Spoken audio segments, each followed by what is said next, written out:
I teach chemistry. All right. So more than just explosions, chemistry is everywhere. Have you ever found yourself at a restaurant spacing out, just doing this over and over? Some people nodding yes.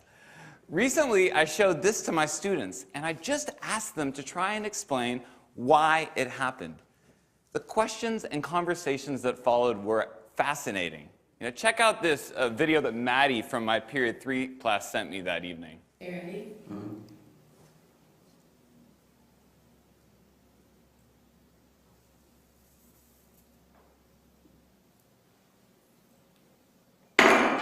Yeah. Now, obviously, as Maddie's chemistry teacher, I loved that she went home and continued to geek out about this kind of ridiculous demonstration that we did in class. But what fascinated me more is that Maddie's curiosity took her to a new level. If you look inside that beaker, you might see a candle. Maddie's using temperature to extend this phenomena to a new scenario. Questions and curiosity like Maddie's are magnets that draw us towards our teachers, and they transcend all technology or buzzwords in education. But if we place these technologies before student inquiry, we can be robbing ourselves of our greatest tool as teachers, our students' questions. For example, flipping a boring lecture from the classroom to the screen of a mobile device might save instructional time, but if it is the focus of our students' experience, it's the same dehumanizing chatter just wrapped up in fancy clothing.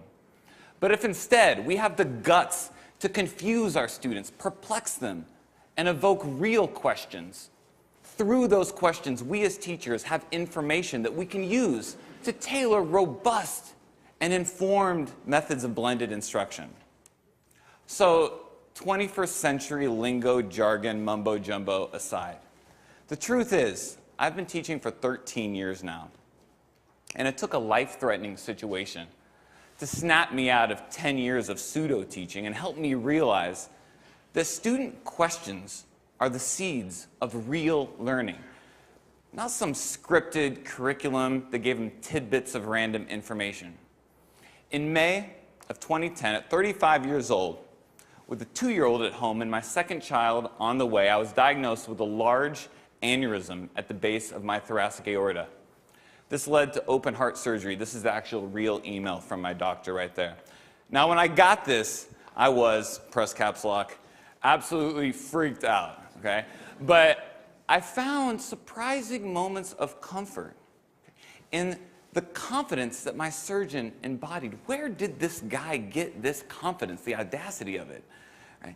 So when I asked him, he told me 3 things. He said, first, his curiosity drove him to ask hard questions about the procedure, about what worked and what didn't work. Second, he embraced and didn't fear the messy process of trial and error, the inevitable process of trial and error. And third, through intense reflection, he gathered the information that he needed to design and revise the procedure, and then with a steady hand, he saved my life. Now, I absorbed a lot from these words of wisdom, and before I went back into the classroom that fall, I wrote down 3 rules of my own that I bring to my lesson planning still today. Rule number 1, curiosity comes first. Questions can be windows to great instruction, but not the other way around. Rule number 2, embrace the mess. We're all teachers. We know learning is ugly. And just because the scientific method is allocated to page 5 of section 1.2 of chapter 1 of the one that we all skip, okay?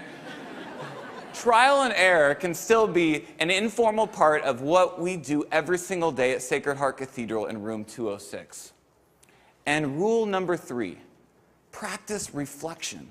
What we do is important. It deserves our care, but it also deserves our revision. Can we be the surgeons of our classrooms? As if what we are doing one day will save lives. Our students are worth it. And each case is different.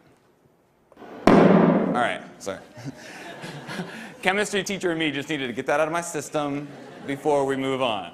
So these are my daughters. On the right, you have little Emma Lou, Southern family. And On the left, Riley. Now, Riley's going to be a big girl in a couple weeks here. She's going to be 4 years old. And anyone who knows a 4-year-old knows that they love to ask, why? Yeah, why? I could teach this kid anything because she is curious about everything. We all were at that age. But the challenge is really for Riley's future teachers, the ones she has yet to meet. How will they grow this curiosity? You see, I would argue that Riley is a metaphor for all kids.